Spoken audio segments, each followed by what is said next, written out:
My people, my Biafran people, how on a day? I say good morning, good afternoon, good evening, good night, depending from where you're listening to the sound of my voice. This is the Biafra Superstars Media, and I'm holding it down. I say, may God bless Biafra, and may God bless His Excellency, Oyendoma Nnamdi Kanu. May God bless, may God bless, may God bless, may God bless His Excellency, the Prime Minister of the Biafra Republic Government in Exile. I repeat, for the naysayers, for the shallow-minded people that don't understand the title of our Prime Minister, Mazi Simon Ekpa. I repeat, may God bless His Excellency, the Prime Minister of the Biafra Republic Government in Exile.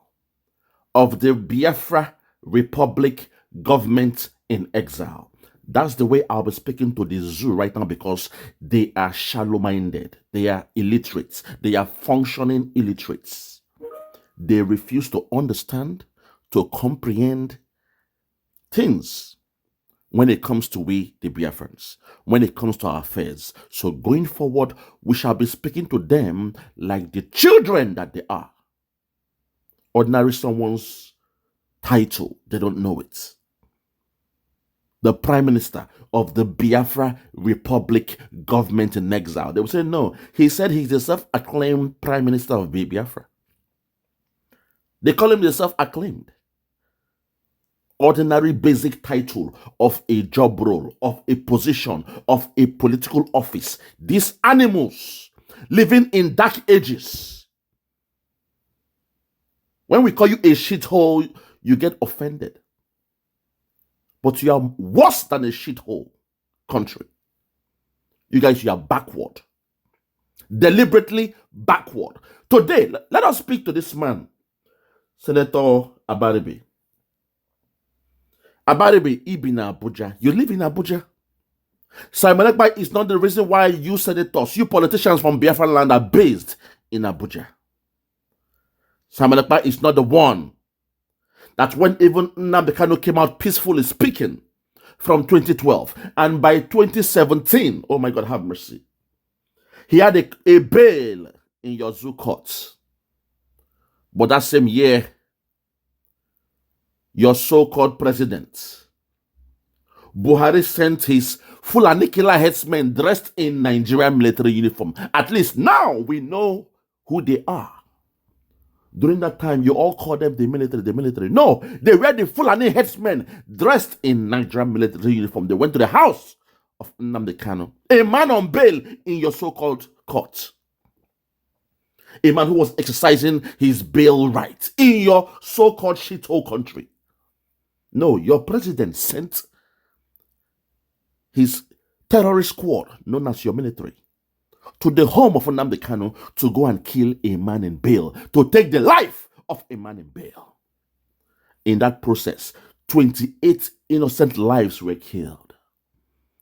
28 lives. Not even his dog, Jack, was spared.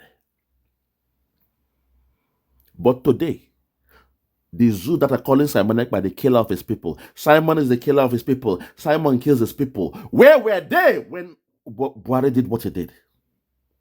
Did they write to the UN? Did they write to Finland? Did they write to the EU? Did they write to the ICC? No, it was we, the Biafrans, that were writing, and they were accusing Nnamdi Kanu. They called him a criminal. They called him Biafran, a man who lost 28 people in his home. You Nigerians that claim you love us now. You Nigerians that say, oh, you love the Igbos now. The Igbos, you are killing yourself. Simon Ekpa is killing you. What was your action when Buhari did what he did? Your action was to beg Buhari to show you the lifeless body of Nnamdi Kanu among the dead. You begged him to send his military back to go and make a video of the lifeless body, the dead body of Nnamdi Kanu among the 28 men there. That was the response of you guys that are claiming now that you love us. No, you don't love us. You know that in Simon Ekpa, our freedom has come. In him, we have the freedom of Biafra. So you are trying to cajole the stupid ones. Those who pray for liberation, but when their liberator comes, they crucify their liberator the same way they did to Jesus 2,000 years ago. You have somehow entered their mind You have influenced them, and you are telling them now that, oh, Simon Ekpa is killing your people. Sit at home is bad. Simon Ekpa is taking the lives of the Igbos. And the gullible ones from Biafra land, they believe that. That's my anger. Because these same guys who are advising you, they saw Python Dance 1, Python Dance 2, Python Dance 3, Udoka, and the rest of them way back, and they said nothing about it. They saw how your Nigerian government militarized the whole of the Southeast, as they call it, and they said nothing about it. They were happy. In the elections, they would say the Igbos must go. Those who said they love you now, but back then, just last year, they would say the Igbos must go. Yashukudi, no come out though. Yashukudi, I warn you, no come out though. You have forgotten all that, and now you believe the media of Nigeria. Biafrans, you guys should be wise. Biafrans, you guys should be wise. At this point, I'm so vexed. But let me fall back. Let us listen to the nonsense this coward here is speaking. He's here blaming his own. But the politicians from the north, even though they have Boko Haram, ISIS, ISWAP, the headsmen, Lakurawa, all of them combined, you will never see them come out and condemn them. Instead, even their sheikh called them their freedom fighter. They love them. They love them. They love their own. They don't come out in the public to condemn their own. But indeed, you Biafrans, you're always scared of the caliphate. Those in power. Because you're enjoying the crumbs from the table of the caliphate. Here this man condemn his own, and with the same mouth, he is now begging the Nigerian government, please, give us some political positions. We beg you. Give us a political slot. Give us more slot from the southeast. Hi, God. An elephant behaving like an ant. A sleeping giant. Biafrans, you are the real sleeping giants. And we are saying from the 2nd of December, that will be the end. Listen to Abaribe, the way he spoke so ill about Simon Ekpa. And with that same mouth, he's now begging. They have turned you guys to beggars. You politicians, you disgust us. You are a disgrace to the land of Biafra. You've turned to beggars and paupers. Let me just take it easy. Without any much further ado, I want us to listen to this man, what he said. Then I'll come back to break it down. If you're ready, let's go there. Listen. Let's get to your view on the arrest of Simon Ekpa in Finland. An event that sparked a mix of relief for some, skepticism for others. Do you believe that this development marks a turning point in addressing separatist agitation in the southeast, or does it risk further complicating the situation? I think it marks a turning point. I think it's something that is very, very welcome. Because what it does is that it will tell all those people at home who are purveyors of violence, who are being instigated by Simon Ekpa, to now know that he actually said, that he's just a content creator, that he's not... what do you call him now? He's a prime minister. Because he's a prime minister. We have always said... Are you not entertained? Are you not entertained? Laugh. Let them laugh. They said, he's a content creator. A script that came from Arise News. Somebody just made a satire in an X tweet. They said, Simon Ekpa, who are you? I'm a content creator. And they've taken it as a real fact. They are laughing about it to destroy the image of Simon Ekpa. Well, I've got news for you. It is your 15 minutes of fame. Enjoy your fame while it lasts. Laugh. Get entertained. Are you not entertained? Laugh more, my brother. Laugh. Laugh. Continue. What he continues to try to direct from there is antithetical to what the Igbo stand for. And that it is totally wrong. And that what has happened is that a legitimate,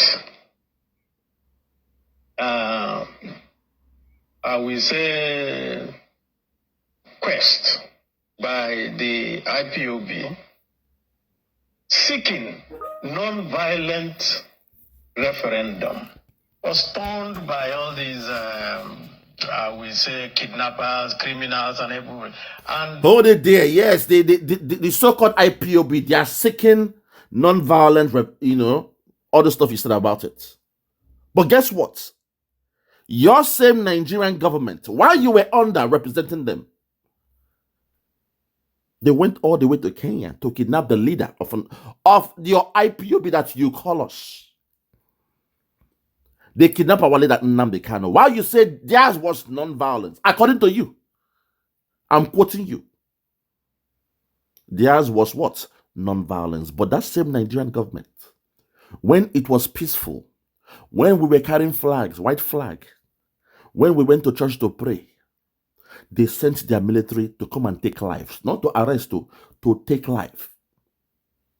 And when you say it was non-violent, they still sent their terrorist kidnappers to go to Kenya to kidnap our leader. So, Abaribe, your argument is flawed at this point. It makes no sense. Because when it was non-violent, your Nigerian government even acted worse. The same government trying to go all the way to Finland to beg Finland to give them Simon Ekpa. That same government carried out an act against international law. They went to a foreign country. Your Nigerian shithole country and government went to a foreign country in Kenya to kidnap somebody through an extraordinary rendition. Brought him to Nigeria. And for 3 years, he's had no case to answer. Those you say they are non-violent. Let's continue. Listen. because they have found a key. For the average Igbo, when you say Biafra, they feel that, you must be doing the right thing. And they're using it to cause mayhem back in. I mean, whatever they say they are doing in the Southeast is not supported by anybody in the Southeast. All you have is a band of criminals. Yes. Now, because they know that when they call themselves IPOB, then everybody will say, okay, maybe they are this and also. Hold on, you said nobody is, supporting what we are doing. That is laughable because I wish you can find yourself to Finland from the 29th to the 3rd of December. I wish you can find yourself to Finland. In fact, I dare you. I will pay for your flight to and fro and your hotel for the 5 days convention. Take me on that offer, if you can, and come and see for yourself. Those who represent us, those who voted, over 50 million Biafrans that voted for the referendum and the rest of them. Come and see for yourself. You said nobody believes in them, but till this day, the people are observing it at home. And you turn it around and say, no, blame Simon Ekpa. Simon Ekpa is the one forcing them. Biafra has a heartbeat. The core heartbeat is the 5 so-called southeastern states. That's the heartbeat, which is why the Zoo government, they found the best way they could. They keep on dissecting from the eastern region. They dissect and dissect until they got the so-called 5 states they called Southeast. So how come the other states in Biafra land that are not observing it the way the 5 heartbeats does, how come we don't go to force them? How come we don't go to implement it? You say, no, Simon Ekpa and his voice. Simon Ekpa, look at how shallow you guys reason. If you say we are forcing them to obey it at home, how come the other states in Biafra land, how come we don't go to force them? It is high time you guys smell the coffee and understand that Biafra has come to stay. The people want Biafra. But you guys, the Pharisees, in the court of Caesar, you love what you are doing because you are getting some fringe benefits. At least in a month, you guys go home with millions of naira. You guys can send your children abroad. So even though there is marginalization, even though the people are yearning for freedom, deep inside, you guys, you are nonchalant because you are already enjoying Nigeria the way it is. Nigeria has been a blessing to you, your family, and your children's children. That's why most of you, you'll be in the Senate, you'll be in politics for more than 20 years. Enjoying while the people they suffer, the people they perish, the people they wallow in poverty. There is no presence of the federal government in your so-called southeastern states. There is no fiscal policy present in your so-called southeastern states. There is no monetary policy that can spill over to your so-called southeastern states. And you think the people they're happy about it. You think the people they love it. They want to belong to your so-called Nigeria. Abaribe, you are a liar. I invite you. I will pay your trip. Somebody tell him this thing. I will pay for his trip through and fro to Finland. Come and see for yourself. Be the one to represent your Nigerian Senate in Finland. I beg you to take me on this offer. I beg you, take me on this offer. Come and see for yourself. Come and see the real people of Biafra, the way we roll. Come and see for yourself. Seeing is believing, they say. Come and see for yourself. Don't hide in Abuja and keep on saying this thing you're saying.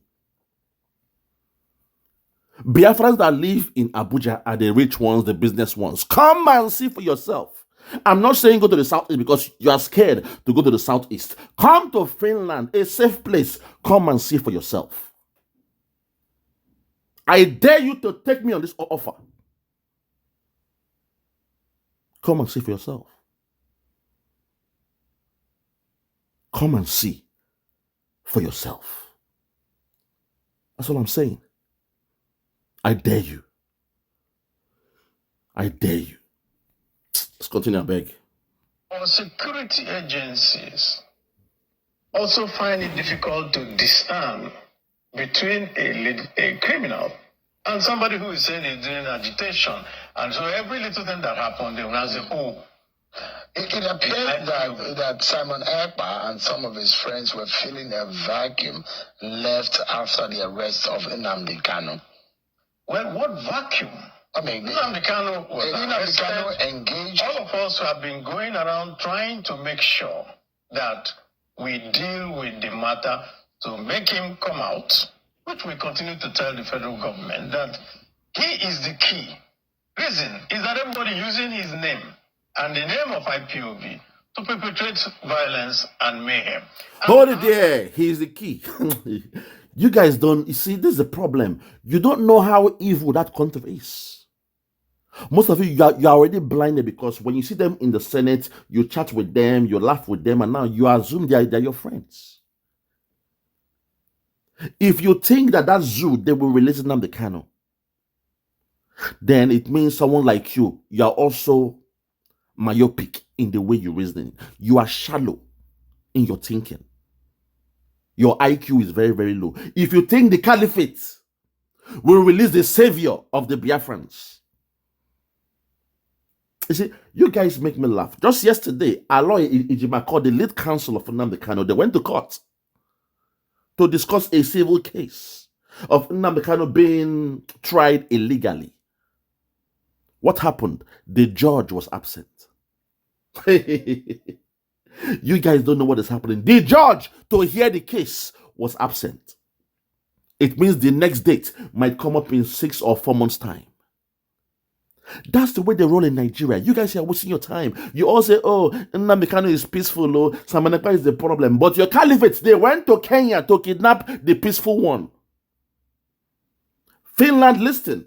The same Nigeria who is begging for the head of Simon Ekpa, they went to Kenya to kidnap the so-called most peaceful one. The one who is peaceful, the one who is nice, the one who understands, the one who does his own peacefully, as they claim.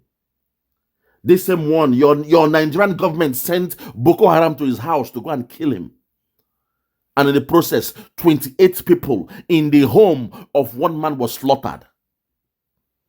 Their blood spilled the whole land of Biafra land. And you guys said nothing about it. Those that claim they love us, you Igbos, you are killing yourself. Or the Igbos, you kill yourself. Don't trust Simon Ekpa. He is a maniac. He is a maniac. That's what they called him. Please don't trust him. Oh, he is the problem. Simon is your problem. You kill yourself. Simon is mad. He is your problem. He's killing you people. Don't trust him, they said. One of them called him a megalomaniac. I will address that video another day. The idiot that calls Simon Ekpa megalomaniac. I will address him after this video. That's the problem with these guys. You call Simon Ekpa a megalomaniac. Let me break it down. It means somebody who is questing for power and control. Somebody who is weak or naturally strong, but they are questioning, they have the thirst for power.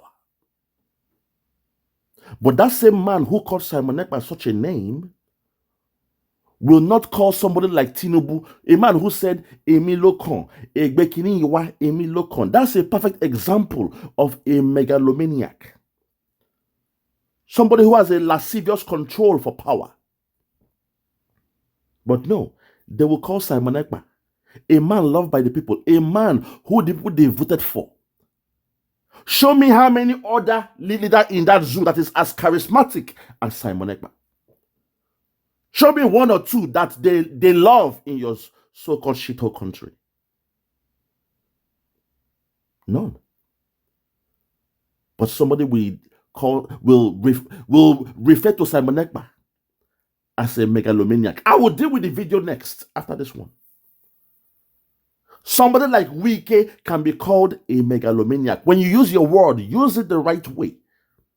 Paint a picture with the word to address the real person, to meet the characteristics of that person. Don't just use word for the sake of using it. I will deal with that guy after this video. Let's continue. Listen. Ask the same Simon Ekpa and their group. You want Biafra? Fine. Do you want Biafra or do you get Biafra by killing the same Biafrans you want? There you go. That is the storyline now that is going around. Do you get Biafra by killing the same Biafrans that you want? That's the storyline. That's the storyline. None of these guys spoke this way to Buhari, that dirty, stinking idiots, that fool. None of them spoke to him this way. They went around begging him. They called him the father of Nigeria. As a father, you have to listen to your people. Please, release Nnamdi Kanu. They were begging him. A murderer of the Biafrans. A man who called you a dot in a circle. You went around begging him.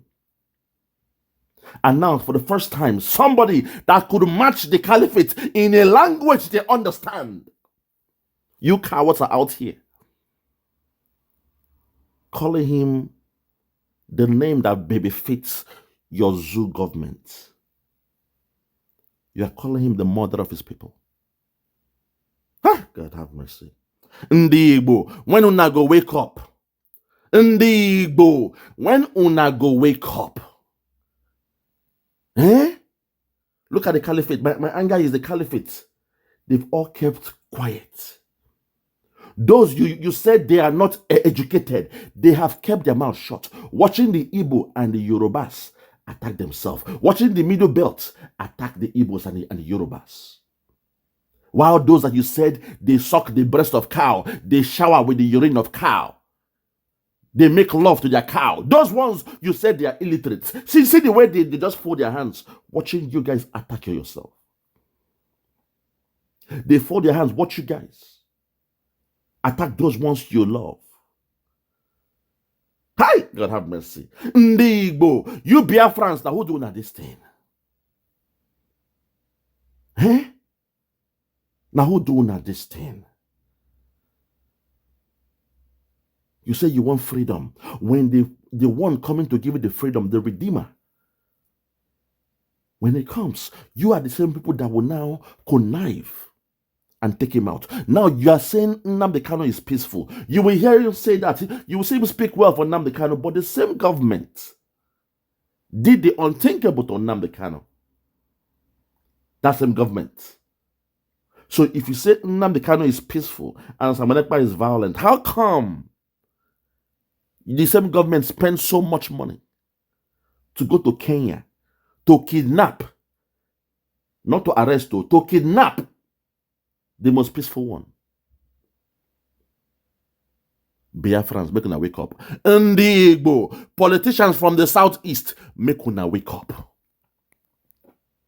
Make una wake up. It's only you and the Yorubas and the Middle Belt them that have been speaking. Not even the Middle Belt. Those in Edo and this thing, they're the ones speaking about this stuff. But the Hausa just they laugh on, the Fulani they laugh on, the Kanuri they laugh on. They are laughing at you guys. Hey, look at those that want the freedom. When the Redeemer came out, they crucified him. The same way you did to Jesus 2,000 years ago. You released Barnabas over Jesus. Barnabas was a criminal, a murderer, a kidnapper, a hoodwinker. All what headsmen are doing now, he was doing it back then. Barnabas was doing that, but you said Pilate should release Barnabas over Jesus. Jesus that came to redeem his people, just because he said he is the king of the Jews. The same way Simon is saying he is the prime minister of the Biafra Republic government in exile. The same thing. Jesus said, oh, me, I am the king of the Jews. It means he is the redeemer, the one sent, the Lamb of God who was sent to the world to redeem the people. But somehow you allow the Pharisees to play it on you, and you chose Barnabas over Jesus. Hey! Lord have mercy. The same thing is happening again today. That's how you make the word of God become flesh. They wrote those things in those books for a reason, because it keeps on repeating itself over and over and over again. It's like a vicious cycle. You are met with the same option. Boko Haram or Simon Ekpa, you chose Boko Haram. Islamization or Biafra, you chose Islamization. The Fulani killer headsmen dressed in Nigerian military coming to kill your people in your land, or Simon Ekpa who has his men to protect the land of these people, and you still chose the caliphate over Simon Ekpa. Hey! Hey, my God have mercy. Hey! Lord have mercy. The same cycle keep on repeating itself. Nnamdi Kanu was here. You all called him Nnamdi Kanu is another savior, holy, holy. You gave him the name holier than thou. Nobody was holier than thou. Yet the same government, they went to Kenya to kidnap him. That should have been that should have been the last straw. But no, somehow you still believe in Nigeria. You still love Nigeria. You say Nigeria will be great. Nigeria go better. We believe in Nigeria. Let's go and beg them. Let us go and beg. Politicians have turned to beggars. Watch the way this interviewer, Sheung, will penetrate this guy to show you what is next to come. They are happy that Simon Ekpa has been so-called arrested. Nnamdi Kanu has been held, has not been released. A man who was kidnapped, there is no way they will release him. Kidnappers don't release you for free. There must be a ransom paid. A kidnapper will always be a kidnapper. Nnamdi Kanu was not brought to Nigeria legally. There was an extraordinary rendition. Don't expect a kidnapper to release a victim for free. No way. There is a reason why Britain kept a blind eye. That a British man, a black British, that went on holiday to Kenya with a British passport. I keep on repeating it, with a British passport. He didn't go to Kenya with a Nigerian passport. It means Nnamdi Kanu was a subject the moment he left England. But till this day, not even the BBC or what they call it, ITV, Sky News, none of them, nor the government is reporting it. And you are here begging them. And the one told by us, Nnamdi Kanu told us to listen to, you now support them over Simon Ekpa. It means now they have kidnapped your Moses and they are trying to kidnap your Joshua.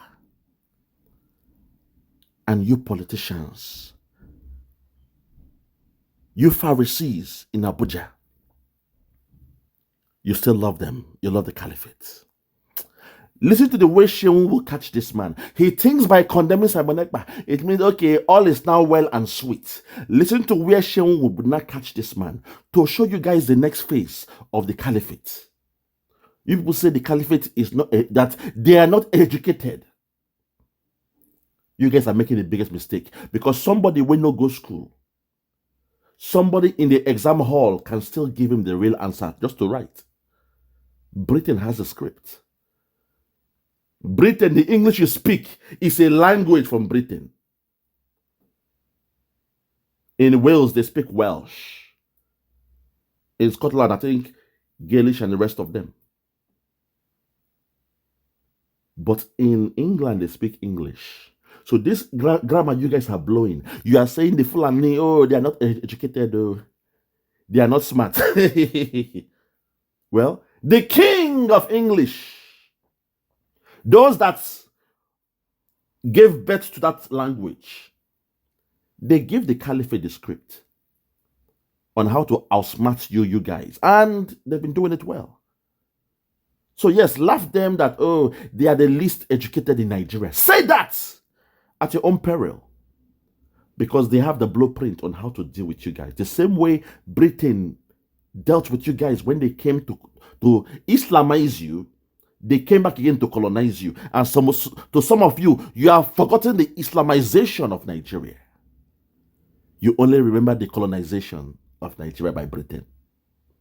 That's to show you how Britain roll. They have the script and they've given it to the caliphate. Now you will see a taste of it from the question that Shehu will ask. But let's continue. I will let you know when we get there. Let's continue. Listen. How?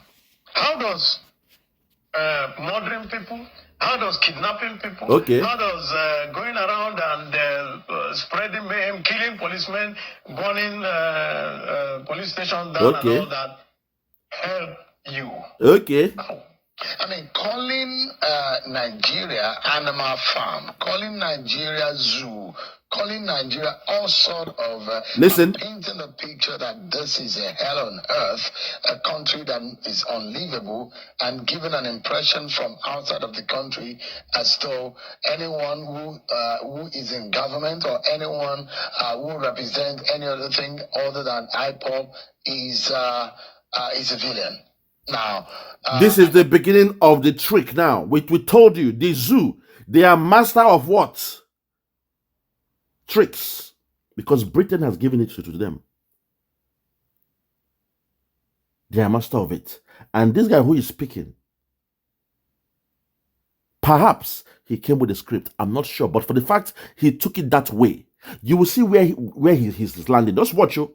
He will rope Nnamdi Kanu in the discussion. Just watch. You blame Simon Ekpa. They will rope the name of Nnamdi Kanu into it now to make him look like a monster more than Simon Ekpa. Listen. You see me? I have the, oh my God, I can decipher what these guys are doing. So those of you who are out there in the public, oh, Simon Ekpa is this, Simon Ekpa is, you are wasting your time. You are giving the zoo more fuel to burn you with. Listen. Those who believe that, yes, the agitation and some of the intervention that Nnamdi Kanu represented, as soon as he got off the radar, the scene, there are those who wanted to feel and lead that voice. But the question is that you have been agitating for the release of Nnamdi Kanu. Buhari government has passed. You were arrested as being a surety for Nnamdi Kanu. There are those, in fact, who said some of you were the promoters of the likes of Nnamdi Kanu. And boom, hold it there. This is the beginning. After you say all that about Simon Ekpa, now they've turned around to say you are the ones, the promoters of Nnamdi Kanu. You were the shorty. You were the one that entered bail for Nnamdi Kanu. This is the beginning. Watch the way they will turn around and insult your so-called politicians.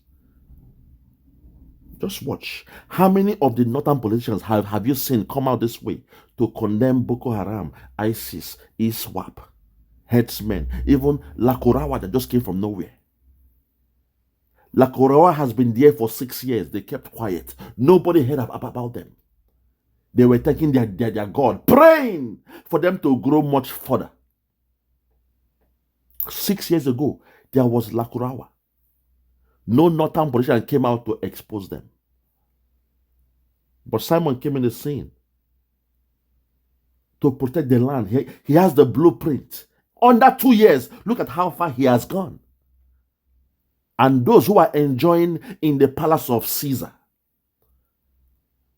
they are here now attacking him. But watch the way Shewun, this guy, will disgrace Abaribe. Listen. It is psychology. Listen. Just take it back. Listen. The Kanu represented, as soon as he got off the radar, the scene, there are those who wanted to feel and lead that voice. But the question is that you have been agitating for the release of Nnamdi Kanu. Buhari government has passed. You were arrested as being a surety for Nnamdi Kanu. There are those, in fact, who said some of you were the promoters of the likes of Nnamdi Kanu, and what has led to some of the violence that we have seen in the South. The fundamental question is, how can this end? The agitation, or what can bring to a conclusive peace in the Southeast region? You are the promoter of Nnamdi Kanu that have led to the violence you see in the Southeast. From Simon Ekpa. Kill Simon Ekpa. Arrest him. Bring him back to Nigeria. Extradite him. They've turned it around and put it to you on Nnamdi Kanu because they know that Nnamdi Kanu is the key. There was a spare key in Simon Ekpa's hand. They didn't see it. There was a spare key in the hand of Simon Ekpa to unlock the kingdom of Biafra. They didn't see it. They saw Nnamdi Kanu as the key, the master key. Some of you, when you pray, you say, prayer is the key. Learn how to interpret this thing. You say, prayer is the key, prayer is the key, prayer is the master key. Jesus started with prayer and ended with prayer. Prayer is the master key. It means pray. Keep on praying without ceasing. Night and day. Keep on praying. From seed time to harvest. You pray while you are planting. And you pray during your harvest to make sure it's a bumper harvest. Prayer is the key. To them, Nnamdi Kanu was the master key. Kidnapping Nnamdi Kanu and Biafra is dead. The Buhari government, they paid all those around Nnamdi Kanu, those they call the DOS, the rest of them, to smoke him out. Kanu saw this coming, which was why he left England. Because what is happening in Finland today to Simon Ekpa could have happened much quicker in England. Because England or Britain is the owner or the parent of Nigeria. So Kanu knew what was happening. He could see what was happening. The so-called MI5 were parking outside his house. He found his way to Kenya, a location nobody knew about. But somehow they were able to smoke him out. So to them, Nnamdi Kanu was the key. Kanu was the key. Nnamdi Kanu was the master key. If you can, oh my God, let me not even go there. But to them, they said if they could kidnap him, then Biafra is dead. He was the key. Unknown to them, in the case of Nnamdi Kanu, in the 11th hour, he created a spare key where he told us to listen to Simon Ekpa, share his video, because Simon is coming with a new dimension. They didn't see it coming. Then they were calling Simon Ekpa a small boy. They didn't see it coming. But today, Shehu has gone back to revisit that master key, Nnamdi Kanu. Ndigbo, politician from the so-called southeast, Ndigbo, if you allow the caliphate to keep holding Nnamdi Kanu and somehow bribe their way in Finland, Ndigbo, if you allow that, then I'm sorry. The Biafra land you know to today, you will never see it again. At least for the next 100 years, you will never see it again. Because this is the best chance for us to find our way and live. The contract has expired. The contract that most of you didn't know, you didn't even know about it. The 100 years amalgamation contract has expired. But the caliphate, they've refused to allow you to leave. If you miss this mistake, if you think Simon Ekpa is the main case here, a guy that could speak the language of the caliphate, that can speak the language of the Zoo military, they come to kill us, we kill them back. That's the way it is. You must defend yourself. It is allowed in the international bodies or whatever you want to call it. It's not a crime to defend yourself. When they come to take that of yours, you must find a way to defend yourself by enemies. By enemies. So sit back and relax. Watch the way Shehu got this guy unawares. They've gone back to the case of Nnamdi Kanu as the originator of the problems in the southeast. What they call the southeast. I tell you, the caliphate, if you give them this chance, Ndigbo, politicians from Biafra land, if you give these animals chance to destroy the last thing we have, then you can kiss your land goodbye. You can kiss your culture goodbye. Even your language, kiss it goodbye. Kiss your religion, your way of life, goodbye. Last time we heard, they are saying now the Igbos don't sell land. On TV, Ruben Abati is saying you Igbos don't sell land. His so-called best friend, Oji Ekpa, see the way she was bullied live on air. I was taken aback. I said, you see, be careful. Those you call your friends, be careful. You rich guys, Peter Obi, you say, oh, all my friends, they are nice to me.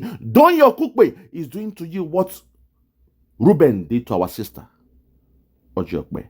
Today, Don Kukwe, your DG for the Labour campaign, he's going about celebrating Tinubu. Oh, you guys don't know what is coming. Ruben Abati win every day in their show.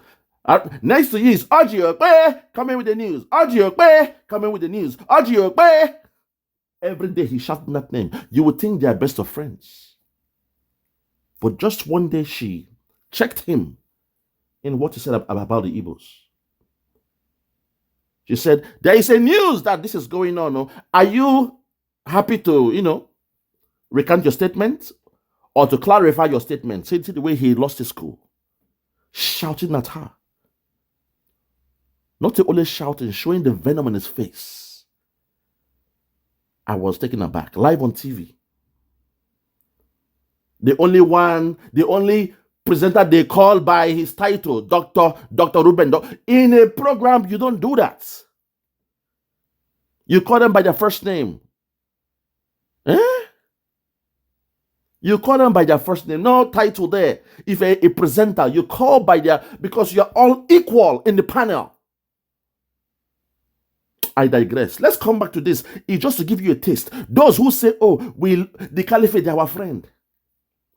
I'm a politician. They love me. I'm in the media. They love me now. We are all one. We laugh a lot when we are doing our program. We laugh a lot. Peter Obi today. Don't you Kukpe has shown you. Don't you showing you the true color of Nigeria that you love? That's Nigeria for you. People with a different culture, way of life, tradition, they see it differently. They say the Igbos don't sell land. We know say in our culture, we don't buy land that way. Your family will give you land. So yeah, go build your own thing there. All the houses I built in my land, I didn't buy no land. Family will come and say, hey, what do you want to, okay, take this land there, build now. Something else again, that's a good news now. Okay, take that land there for near, the back of that this and there. Yeah, all this place. You can do it. Oh, you want to build a farmhouse? Okay, then in that case, you have to go to the outskirts too. Because farm and the poultry and the smell of the of their feces. So you have to go to the outskirts. And go to the outskirts, But no problem. Just if you need us to come around, we'll help you to, That's how it's done. It's all about the culture. Your culture is different. So those that sell to anybody, their culture is different. Our own culture, let's call it spade a spade. It is different. The Fulani culture too is different. The Hausa culture is different. The same Dr. Ruben yesterday said, oh, the Igbos now, their bride price is slave price. When you pay bride price, you are selling your daughters. Because to them, it is alien to them what a bride price means. They don't understand it. Despite in your Bible, somebody wanted to marry somebody, he had to go and farm for the parents before he was able to marry that girl. Bride price, they don't understand what it means. It's our culture. Your culture is your way of life. It's different. But because Britain created that problem, Britain did what they did. Now, because you are so-called one country, there is no way they will respect your culture anymore. Because people are being subdued in Nigeria. So the Biafrans, listen to me. You guys are being subdued. But now they're even encroaching upon your culture. God forbid if it was the Igbos that were marrying 12-year-old girls by now.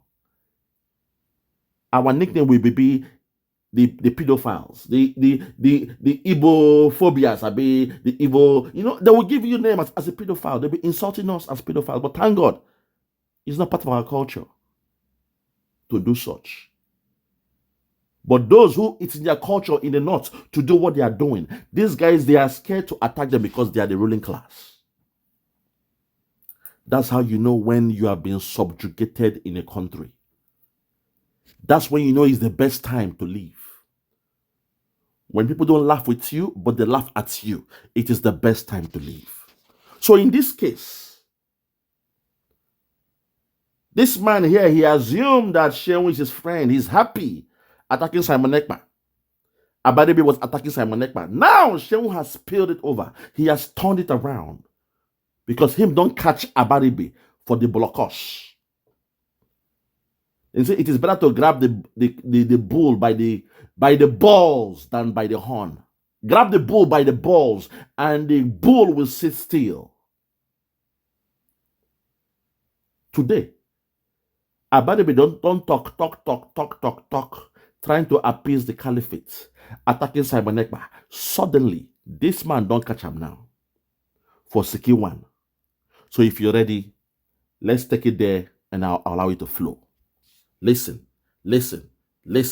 Kanu. There are those, in fact, who said some of you were the promoters of the likes of Nnamdi Kanu, and what has led to some of the violence that we have seen in the South. The fundamental question is, how can this end the agitation, or what can bring to a conclusive peace in the Southeast region?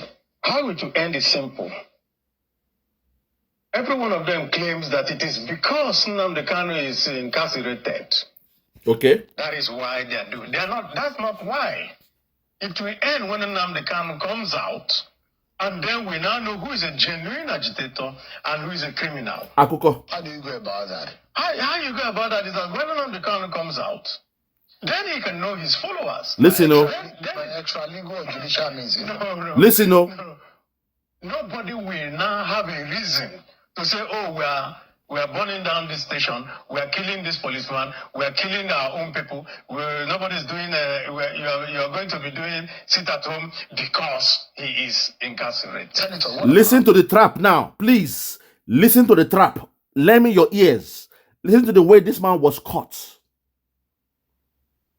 The zoo, make una dey careful of the zoo. You Biafrans, make una dey careful. You are so quick to expose your own. Listen to the way this idiot here was caught by this guy. Shehu caught this man wide open. He didn't see it coming. He didn't see the sucker punch coming. Listen. Is that how would this happen? How will Nnamdi Kanu be released? Because if he's going to, that means the case before the courts are probably going to be jettisoned. Those are extrajudicial, extra legal means. There you go. No, not Shehu. How will he be released? It means the case in court will be jettisoned. They will go back to that court case. 3 years already gone. No, they will go back to that court case. You guys don't know who you are dealing with. They will go back to that court case. They will tell you, no. In the case of Nnamdi Kanu, no. We must follow the law. We must follow the law. They will tell you, we will not interfere with the law court. And Nnamdi Kanu, despite he has no case to answer. The zoo will not release Nnamdi Kanu. That's what these guys need to understand. But because, they are clouded in their judgment. Let's take it back. Listen to the way they caught this man. The cut was very deep. Very, very deep. He's a fool. Listen. How you go about that is that when Nnamdi Kanu comes out, then he can know his followers. By extra legal or judicial means. No. Nobody will now have a reason to say, oh, we are burning down this station, we are killing this policeman, we are killing our own people, nobody's doing, you are going to be doing sit at home because he is incarcerated. Senator, what I'm asking is that how would this happen? How will Nnamdi Kanu be released? Because if he's going to, that means the case before the court is probably going to be jettisoned. Those are extrajudicial, extra legal means, political means. The Nnamdi Kanu was extraordinary rendition to Nigeria. The Supreme Court has even accepted that. And what we have been doing is, rather than continuing through the court process, let us take it outside of that. What has Nnamdi Kanu done that Igboho did not do? Think about it. Now you are back to the LCM again. Hey! After saying all these things, you are back to that same place. You are back to June 2021 again. A merry-go-round. These guys don't know what is coming. That's the problem with these guys. They don't know. They cannot see. They claim that, oh my, Lord have mercy. These guys don't know what is coming. You can't go up, you can't come down. You are wasting your time. They will not release Nnamdi Kanu. They will take it back. You will go back explaining, he was kidnapped from Kenya through an extraordinary rendition. He was brought to Nigeria. What did Igboho do that Nnamdi Kanu did not do? It was similar. Even Showore, a guy who, Buhari held in Abuja for 5 years. Even today, Showore is still insulting Nigeria. He has called for revolution now. At the airport, they tried to hold him. He bullied them in the airport, showed a video and it was released. How come Showore can say what he's saying, but he is not being held? But Nnamdi Kanu, who spoke in England, is still under the captivity of the DSS. Even Showore, yesterday, we saw him in England. He took a letter to Britain, is it to the Queen or to the Prime Minister of England? He gave them the letter and he's a free man today. The language of a conquered people. The language of slaves. The language of those who love their master because they're getting some crumbs from the table of the caliphate. They make some millions backdoor. Just them and their family. And they assume it's okay. Maintain the status quo because I am enjoying. Not we are enjoying. Me, myself, and I am enjoying some money from government. So it's okay. Just beg them. Go and beg them. You are begging. You have turned the Biafrans to beggars. That when a redeemer came, one told by Nnamdi Kanu that we should listen to, you are here condemning Simon Ekpa and uplifting Nnamdi Kanu. But before your eyes, they've taken the rug off you. Shehu has lifted up your skirt to expose your nakedness. And you are back to June 2021. That's a special date for you all to remember. June 2021, the month and year Nnamdi Kanu was kidnapped. He is back to that date again. Caliphate. The caliphate. You guys don't understand their language. You guys does not understand their language. You keep on begging. He who goes a begging goes a sorrowing. You keep on begging from sun up to sundown. You are back to 2021 June. And you are here saying, oh, Igboho this, Igboho that. Show what I did, show what I did. It was like Zazaki in the North was released. Even the Super Cup wanted by FBI. Somehow they came up with the case and said, oh no, he's already in jail in Nigeria. FBI, please, leave the Super Cup alone.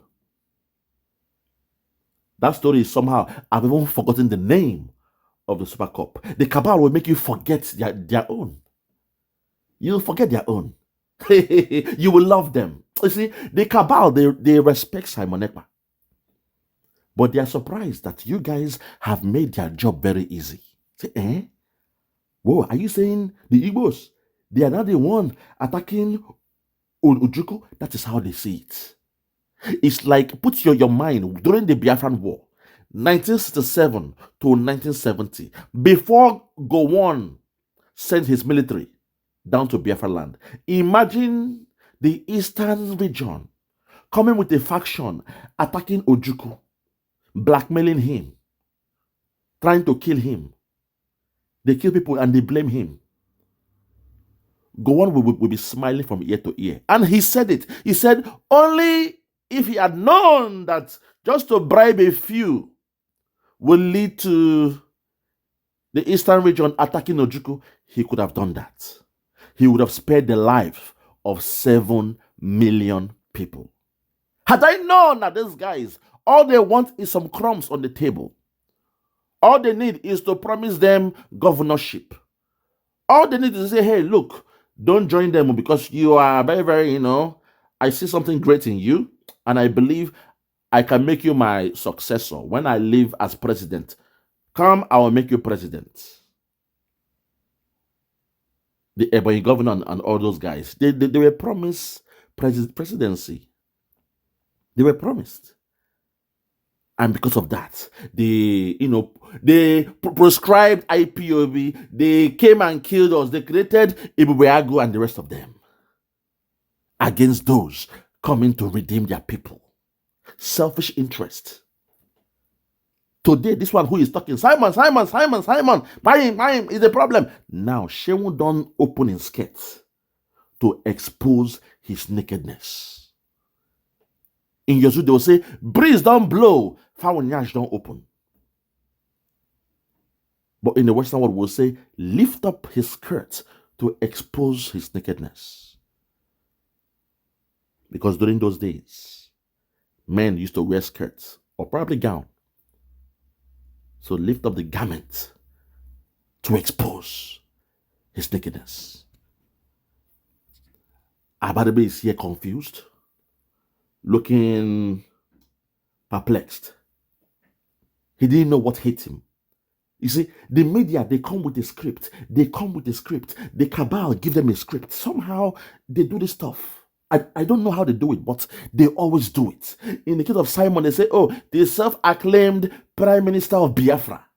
Oh, he said he is a content creator, and you believe them. You believe them. People, I can go on and on. Make we hear the way they catch this man, Abaribe. A smart fool. A useful idiot. Useful idiot in this case. He was used to condemn Simon Ekpa. And now, the one he loved, Nnamdi Kanu, is now being exposed by the caliphate. Take it back. No. Take it back, please. Listen. You're going to be doing sit at home because he is incarcerated. Senator, what I'm asking is that how would this happen? How will Nnamdi Kanu be released? Because if he's going to, that means the case before the courts are probably going to be jettisoned. No, extra legal means. The Nnamdi Kanu was extraordinarily rendition to Nigeria. The Supreme Court has even accepted that. And what we have been doing is, rather than continuing through the court process, let us take it outside the court. That. What has Nnamdi Kanu done that Igboho did not do? Think about it. Okay. Yet Igboho is walking free today. Is it shouting, you're screaming? They've said all that. Even Igboho went the other day to London. You say, oh, I'm going to submit a letter to the Prime Minister. To the Prime Minister or to the King of England or whatever. We want to have our own nation. What has happened to him? You never had anything from the Nigerian government. So yes, because you are a fool and you are stupid to assume that you are together. You assume you are one country. There's a war going on, but you are so foolish to assume everything is equal. They say in that zone there are two rules. Two rules apply in Nigeria. One for the Biafrans and the other one for others. There is rule of law in Nigeria, but the Biafrans can't even get it.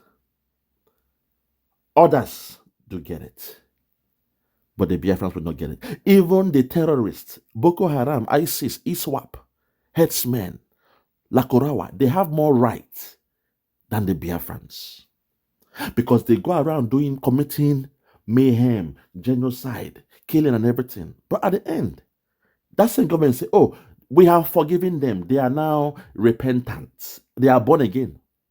Somehow, somebody can change. Imam will come and make 10,000 Boko Haram to become born again. Under one day. And the next thing, they go to a 6 weeks program and they join your military, your police, your customs, your navy, and the rest of them. You've seen this happen over at even Hizbah. Somebody was telling me in the north that Hizbah, it is headsmen that are now Hizbah. Boko Haram, they are members of Hizbah. You guys should be careful of Hizbah. They are coming. Hizbah, they are coming. This is my own prophecy. The Hizbah police, they are coming. There is a police in your shito called Nigeria known as Hizbah. They are the ones that carry out the Sharia law. They implement, they execute the law of the Sharia. They are coming. Very soon, Hizbah will be all across Nigeria. Mark my words, somebody from the north told me this. A Christian girl from the north. I follow her on social media. And she told me that we respect Simon Ekpa. He's a hero. In the north, they respect him. And Nnamdi Kanu is seen as a prophet. But it's a shame that our people blackmail them. That's what she told me. And she told me something new is coming up. Through Sharia now, the police called Hizbah will still be operating nationally, not only in the north. Hizbah police will still be operating nationally. Mark my word. I was taken aback. It blew my mind. I said, Hizbah? I said, yes. It is called Hizbah police. They wear green. I said, eh? Yes, they wear green. Very soon, they will be all across the whole country. They will claim they are the ones to stop the headsmen. That will be the plan. They will deploy them all across Nigeria to say they will be the ones to stop the headsmen from messing people's farm up and eating your crops. But that's the way Nigeria will become Islamized, because their foot soldiers will be all across Nigeria. Mark my words, I'm not a prophet. I only gave you what I heard. Mark my words, because sometimes you must understand the psychology from those in the north. That's what I do. I love to interview them, interrogate them to understand the psychology. Those in the north, what did they think about Nigeria? What did they think about what we the Biafrans are doing to break out of Nigeria? How did they see it? Tell me your own perspective, your own school of thoughts, the way you guys reason, or how do you perceive what we are doing? To have a balanced argument. Sometimes it is good to do that. Your argument must be balanced, not just one-sided. I am all-rounded. I must know different perspective before I come to a conclusion. You must have different perspective of how things are, how they see things, before you make the final judgment. Unfortunately, men like Abaribe, because they are already making some money from government, he's been in politics for so many years. He's one of the oldest serving senators, so the money is good. I don't blame him. Sometimes people like this, when you're becoming selfish, the money is good. Your children, they go to the best schools. They have the best of life. They live abroad. They school abroad. They have married white girls abroad. They've married your best friend in Senate, and they are living abroad. They have a big house abroad. They have real estate abroad. They are doing business abroad. They do Airbnb hotel stuff abroad. We understand that. The money is good. They have a plan A and plan B. They have a plan B passport abroad. We understand that. It's now a habit to enjoy that millions coming in every month. 10 million every month, 20 million every month. It is now a habit. Nobody wants to relinquish such. It's now a habit. If Simon Ekpa is in the picture, he will slow down the money you are getting. He will stop the money you are getting. So, for that reason, the way he's doing it is not acceptable. Simon Ekpa is not welcomed here. I understand. But listen to the way the journalist got him from the back. He didn't see the dagger. It was coming, he didn't see it. Listen. Has been treated unfairly. Of course. And take it back. Listen again. Listen. Kanu done that Igboho did not do. Okay. Think about it. Yet Igboho is walking free today. Is it you're shouting, you're screaming? They've said all that. Even Igboho went the other day to London to say, oh, I'm going to submit a letter to the... Story. To the Prime Minister or to the King of England or whatever.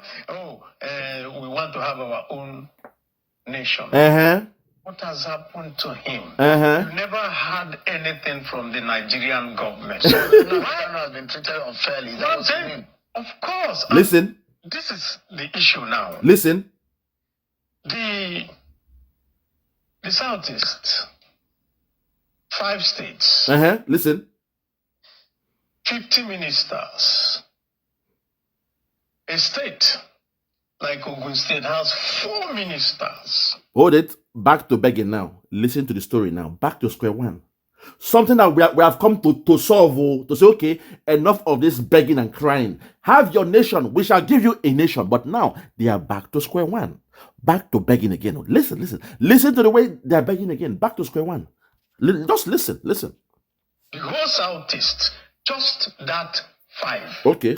And so when people continue to look at this unequal treatment, Uh-huh. you just give fuel to these people who continue to say they don't like us, they don't treat us well, they don't do all that. So, and I went and I've been talking to the powers that be. Okay. And I can also use this opportunity to talk to the powers that be. Okay. When President Tinubu became president, Uh-huh. one of his first acts was to change the national anthem. Yes. In the national anthem, there is a line that says that we want to build a nation where no man is oppressed. Okay. So if you're from the Southeast Uh-huh. and you see that you're just being given, okay, the Constitution says you must get one, and then you ask yourself, am I being oppressed Okay. or not? So Listen. I think that fairness, equity is the fundamental thing. Listen. And for every Igbo, note it, for every Igbo, Listen. a true born Igbo, there is something that is innate in us. In Igbo, it is said, "Egbebere, ugobere," let the kite perch and let the eagle perch. Let no one disturb the other. So we are known for fairness. Listen. That's not the point. You're talking as though the Southeast has been subdued. No, there is a deliberate policy, whether it is advertent or inadvertent. Uh-huh. What people do when you come out of a war, when you have all this type of thing, when you want to have inclusiveness, Uh-huh. you bend over backwards to make people feel Uh-huh.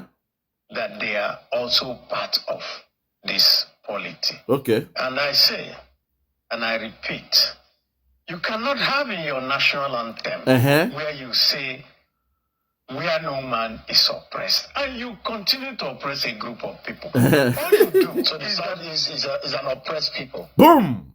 I'll tell you one thing, Sean. Boom! They ask you a direct question and you go around explaining.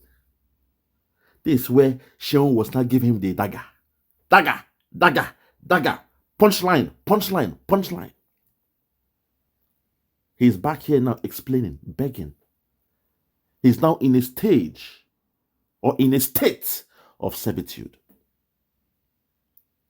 Something that we came to deal with. Something we said was not working all these years. Something that Ojukwu saw back then. Even Nziogu and his men, those that invited Nziogu, because he's not the one that came up with the idea of the coup. No. They told him, Nziogu, please come and join us in this thing. This is our plan. It's not working in Nigeria. Nziogu, being a charismatic guy, he joined them. Something they saw back in the 60s. God have mercy. These cowards are back to it again. Explaining, jaw-jawing, begging, prostrating, trying to show empathy, trying to paint a picture, trying to beg them to see us in their situation. We are oppressed people. Look at this, look at that. Hi, God. We are back to that again, my people. But we thank God. All hope is not lost. Simon Ekpa is not in the hands of the zoo. If Simon Ekpa was sent to Nigeria, then I would have been worried. Because it would be hard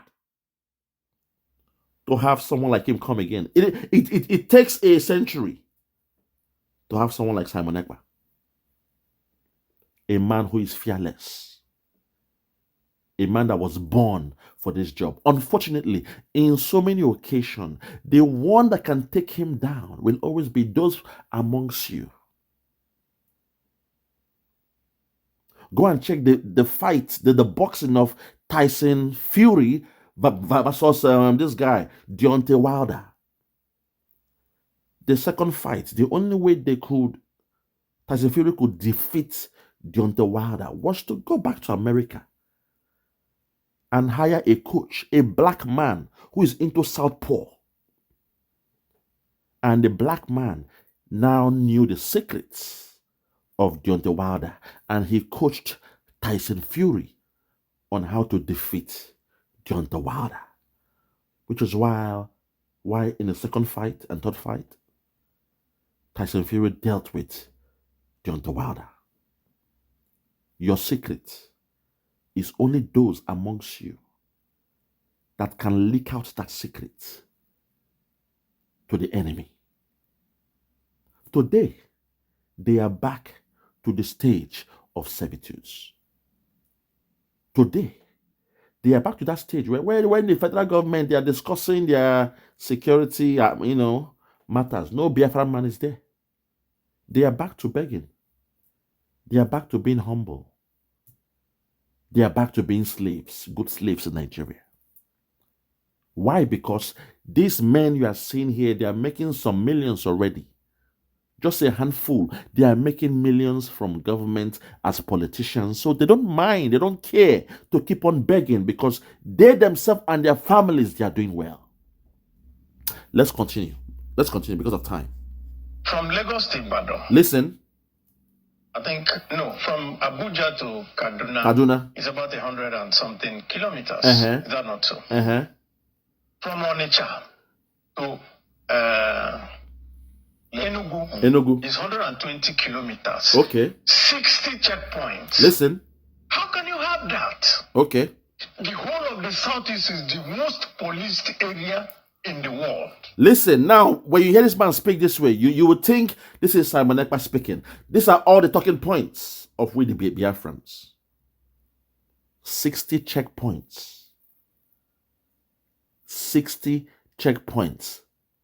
Even in a border between America and Mexico, you will not see 60 checkpoints there. You will not see it. But in Biafra land, it is called taxation. They are still taxing us. The same way they stole all our money and gave us 20 pounds. Till this day, they are still taxing us. They are still trying to subdue us. They are still trying to keep us in check. 60 checkpoints. Do you know how much that driver will pay? That bus driver, that lorry driver going to Biafra land. Do you know how much they will pay? They have cleared their goods from Lagos. They are coming to Biafra land. Even the 60 checkpoints he's saying is even small. People have counted more than 100 checkpoints from Lagos to their village. And they have to pay, and pay. It's a way of taxation, an indirect tax. Because after they pay all those things for their goods, at the end, the owner of the product will now have to add what they call a markup price to include all the cost paid in those checkpoints. So those checkpoints, they are doing a 2-in-1 kind of, thing there. Because the first one is to intimidate you. And second one is to tax you. Taxation. It means the price of the products in Biafra land will be expensive. Because of the markup price, the added price, due to the cost incurred in those checkpoints. So even though back then they gave you 20 pounds to eat and die, today they are doing a reverse, approach. Whereby they said, okay, you have cleared your goods in Lagos. Your goods is now on transit to Biafra land. There will be checkpoints throughout. Taxation, indirect tax. And not only that, if you dare complain, you are a dead man. They will shoot you and call you IPOB. They will call you a criminal. They'll call you, all sort of names, a kidnapper. They will kill you, take your clothes off. And in Nigeria, once you see somebody dead with his clothes off, you call him a criminal. Because in your mind, in your memory, they don't implant that chip there. That somebody is guilty. Once they pull in cloths, you wear only pants and blood everywhere, you say he's a criminal. This same Nigerian government, in the checkpoint, I tell you how they killed my own uncle, a rich man in Lagos doing business. He came to build a real estate in the land of Biafra at the time of chaos. During those days, when you are carrying cash, when you are carrying your money to Biafra land, you use Ghana must go bags.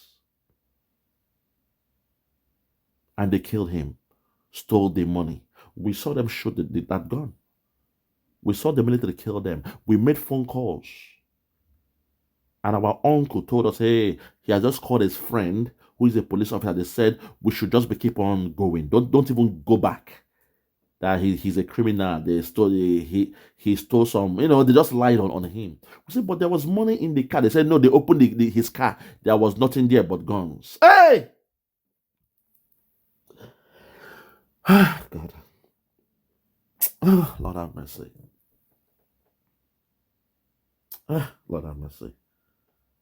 I was one of those that carried those bags of money into the car boot of my uncle that day. A loving man. A loving man. A man I always love to sit with. God now saved me. I always love to sit with him. And halfway we stayed, we're having our lunch. We bought lots of biscuits and everything. We're eating biscuits. I was eating biscuits. The crumbs was falling on his seat. My other senior brothers goes, hey, come out from that car. You're messing the seat of uncle. Come out from that car.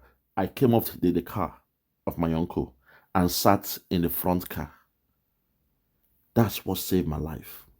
The biscuit he bought me, I'm enjoying it. The crumbs, they fall for the car seat. My senior brothers come say, hey, you are messing uncle's seat. Come on from that car. Go eat it in the other car. I went, sat in the other car, was eating my stuff, and we're driving. Less than 40 minutes. The police, they stopped us.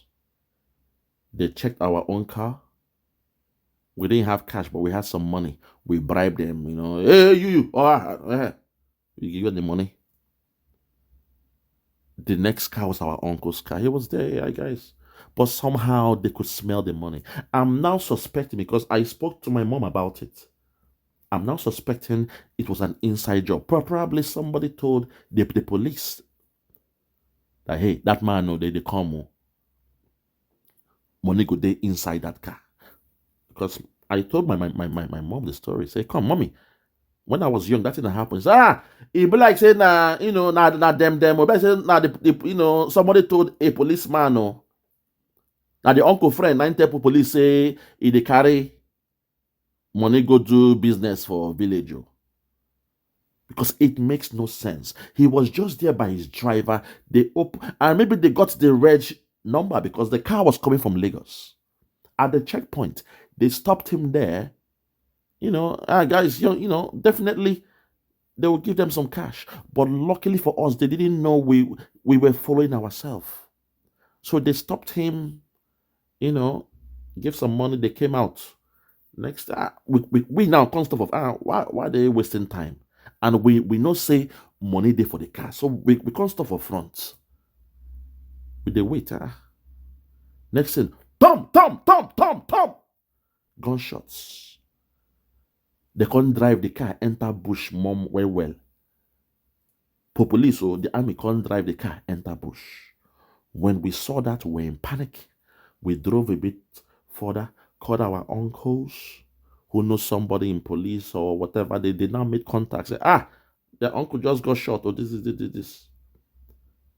After a few hours, they say, they drive, they go. They say, na criminal. They open boots and they see gun. He won't shoot them. Oh, God have mercy. I have a personal vendetta with that zoo called Nigeria. Nigeria, I will never forgive you. You have stolen so much from me.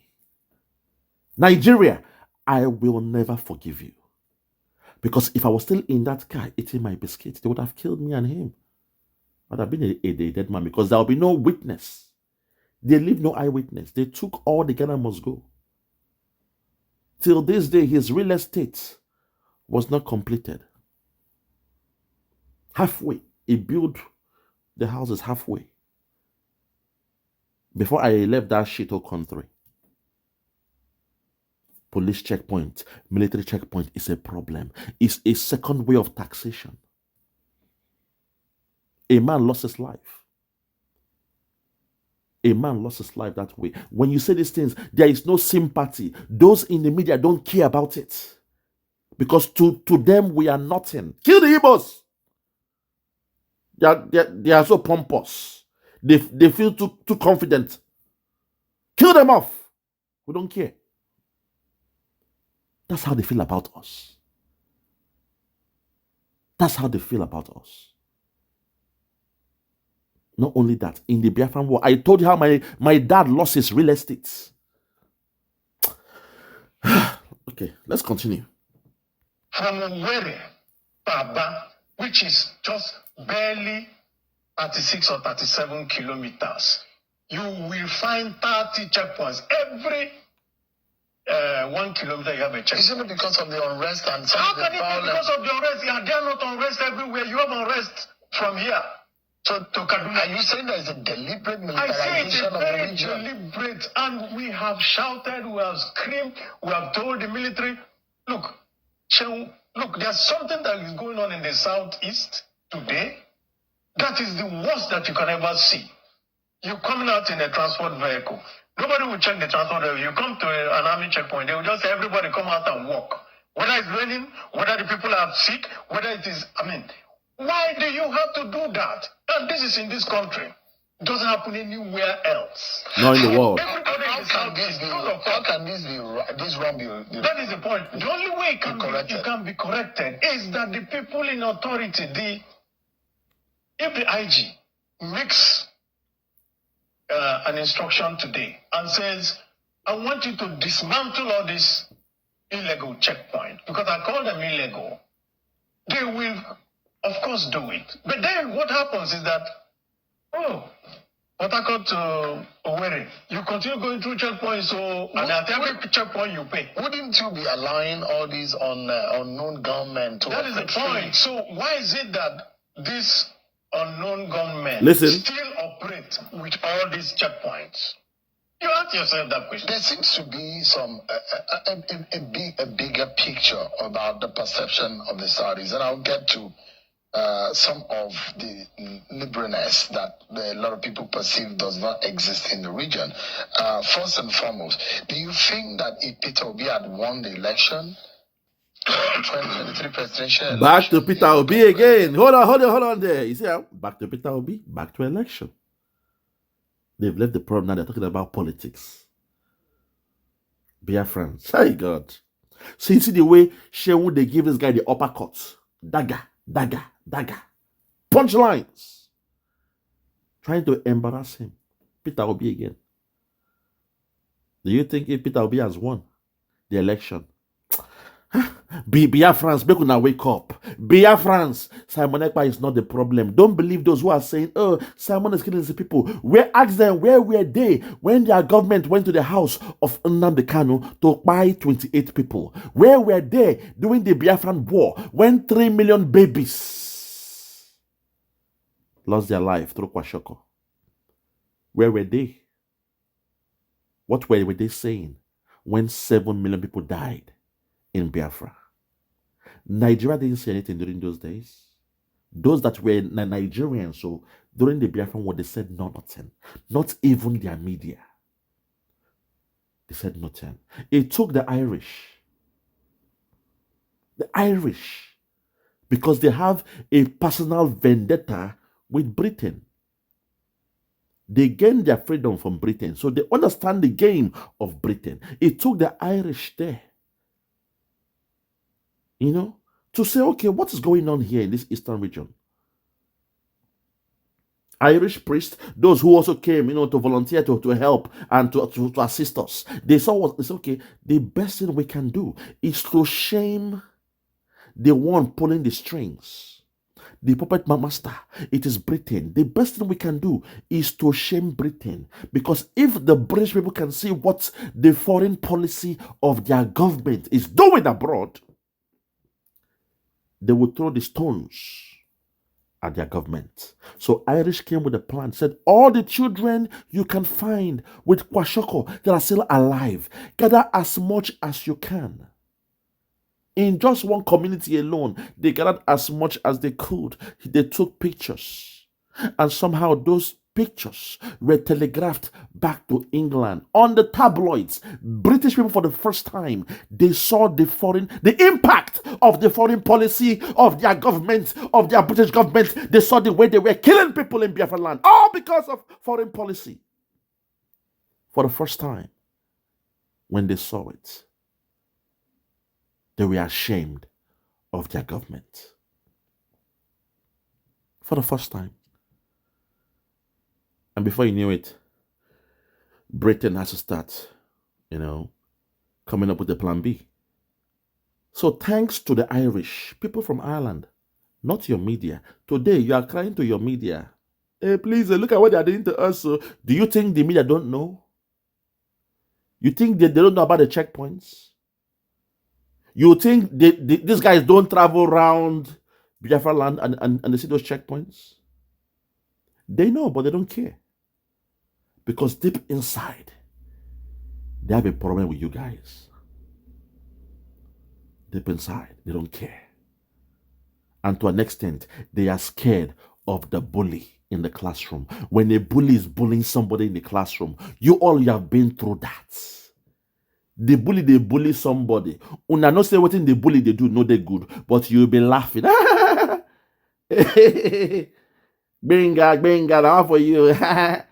You are laughing at a young boy. The boy is crying. His food is on the floor. You are laughing. Benga. You are laughing. The bully, they embellish. They feel good. But the day you confront the bully and say, hey, please leave that guy alone, the bully will turn on you. So the best thing you can do is to laugh at your own stupidity. So for you guys expecting the Nigerian media to be an advocate for you guys, it shows how stupid our so-called politicians are. That's my only anger. But the moment a savior comes, in the name of Simon Ekpa, the media will now collude with you guys to attack your own. That's the element of the psychology of a man I don't understand. Because 2,000 years ago, they did it to Jesus. When God sent his son to the world, those that he came to, they betrayed him. Think about that. 2,000 years ago, they betrayed Jesus. He was crucified. But today, they are praying to Jesus to come and heal them, to heal the sick, to give them job, to make them make heaven. They are waiting for the second coming of Jesus. Those that crucified Jesus 2,000 years ago, amongst them, Jesus came amongst them and they crucified him. They chose Barnabas over Jesus. They chose a criminal over Jesus. They chose a fraudster over Jesus. They chose a kidnapper over Jesus. They chose a bandit over Jesus. They chose a headsman over Jesus. They chose Boko Haram over Jesus. They chose ISIS over Jesus. They chose Lakurawa over Jesus. They chose the headsmen over Jesus. They chose the Fulani Cabal over Jesus. They chose Nigeria over Jesus. They chose Britain over Jesus. And today, they turn around and say Simon Ekpa is the problem. Today, they say Jesus is the problem. Today, they say blame it on Jesus. Today, they say they love the way things are before the coming of Jesus. Today, they say the approach of Jesus is the problem. They say today, Jesus and his followers, they are the problem. Today, they allowed those around the Pharisees to convince them that Jesus is the problem. Jesus, oh sweet Jesus. Sweet Jesus. Lord have mercy. Hey, Nigerians, You guys, we know the game you guys are playing. My only problem is those so-called politicians, because of the greed, because of what they make, they keep on doing what they are doing. They know the truth. Abaribe knows the truth. Today, he's speaking the same talking points of Nnamdi Kanu, of Simon Ekpa, talking about those checkpoints. When Simon speaks, he said, we want no checkpoint in Biafra land. Talking does not solve the problem. A coward like Mayegu, all he does is talk the talk. That coward, that fool, you attack Simon Ekpa. You said he's a killer of his people. But today, we've heard from a politician saying it the way it is, but he's saying it from a submissive state, begging. Let's wrap it up from here. Let's just wrap it up. Let's wrap it up. Very, very sad. Could have been a change in all of this. If Peter B had won, you probably would have seen a better Nigeria than what we are seeing today. Number one, he will not be as nepotistic as this government. He won't. It's not in him. That is just who we are. We feel for the other people. So you think the Tinubu government is highly nepotistic? I say so. I don't think so. I'm seeing it and we see it every day. And I'm just giving you one example. How can Ogun State have 4 ministers? Well, Tinubu is not from Ogun State. That is the point. So why does he favor Ogun State? Look, Oyo State has only 1 minister. Ask yourself that. What is it that he's doing? Is it the right time for the Igbos and the South, people of the Southeast Extraction, to sit down and rethink their politics? No, see what we're doing, Sean, because everybody continues to say that, why don't you think you're well? No, we have decided. Hold it there. They will always go back to that. Abaribe and the rest of you there. They know what they are doing. It will go back. They will take it back. They will rewind the hand of the clock and make you guys look stupid. Isn't it time for you guys to recognize how you do your politics? Because you guys, you believe in politics. You assume politics is the problem. Those that believe in politics, those that shouted, OB, Labour, we saw what happened. Even though we said Biafra should not partake, I was observing. I saw what happened. How your so-called man, Peter Obi, was winning. OB, LP, OB 24, LP 25. We saw all those things. Suddenly, the umpire came and said there was a system glitch. Where is the incident reference that will tell you what glitch happened? And also, when there is a system glitch, you are talking to somebody who is a guru in the field of IT and cybersecurity. If there is a system glitch on a system, the error code will tell you what it is. And guess what? The error codes, they are not prejudice. They are not racist, where they'll say, okay, only stop. They don't see, they are not human. If error code stops something from working, it will affect all the other elements working around that traffic. So when you say there was a system glitch, it means if the glitch come in, it will stop the presidential, the senatorial, the local government, any election you are doing that time. A glitch, no good talk say, okay, I have this brain. Let me stop only the ones of the presidential and leave the ones of the senatorial. That is not true. I was just laughing when I heard, oh, they came and say system glitch. I say, system glitch qua. It's like you now. Let me give you a simple example. You are browsing at home. You are watching a football game on your laptop, on your computer. Somebody else is watching YouTube. Somebody else in the house. Your daughter, she's watching a TV program. Your son is playing video game. You are all connected to the internet. It's called IoT. Internet of Things. The TV you are watching is a smart TV. It is connected to your internet. Your daughter watching from her laptop the movie, connected to the internet. Your son playing his Xbox, connected to the internet. The other one playing a DVD player, connected to the internet. If your broadband, for example, go off for 2 minutes, it will affect all the devices. using that system or that broadband. That's how it works. On your TV, there'll be Wi-Fi failure. There'll be one code there. If you go into it, you will see the code. It will say the reason Wi-Fi failure. The guy, when they watch the TV series on the laptop, the TV might pause. It will pause. You will see that what's going on. It's not moving. When you press it, it will say there's a code there, an error code. The guy playing his Xbox, he'll be surprised. There'll be a still image. Nothing is moving. What's going on? Error code. So the error will not say, okay, the broadband is going down. No, I will only affect the TV that daddy is watching. The daughter can still watch her stuff. The son can still. I'm trying to break it down on an elementary level for you guys to understand. When they say there is a system glitch, a glitch in the system means say something went down, stop the way the system they work. So if you like, vote Peter Obi for 1,000,000 years, you're wasting your time. No Biafran will be president in a shithole country. They know that Biafra has left Nigeria. So it makes no sense allowing them to rule a foreign country. On paper, Biafra has left. In our psychology, Biafra, we have left. But you politicians, because you still enjoy the crumbs from the table, you are still somehow a millionaire. Every month you are making your millions. So you assume that you can still find a way to work things out. You want to work it out. You want to talk it out. You want to beg your way out. Hey! I rest my case. For those that have ears, let them hear.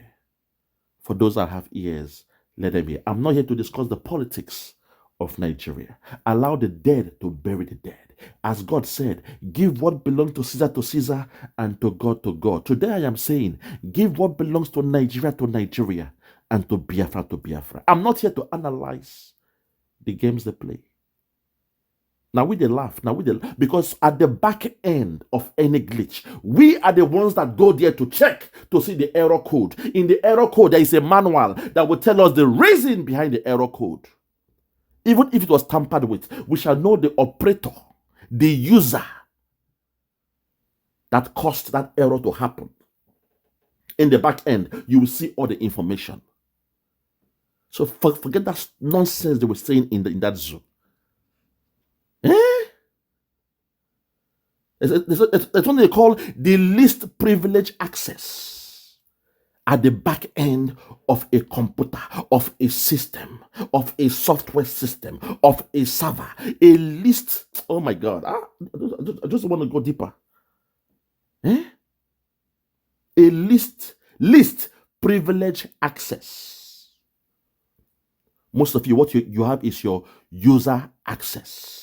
You log in with your login name and password. You gain access. But there is another thing called the least privilege access, handled by the administrator.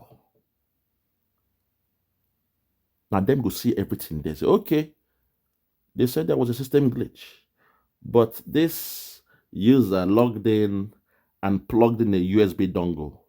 The USB dongle has some codes and some error there that created some, a bit of a glitch or virus that stopped something. On the code, there is a message there, a coded message that said, only presidential, press pause.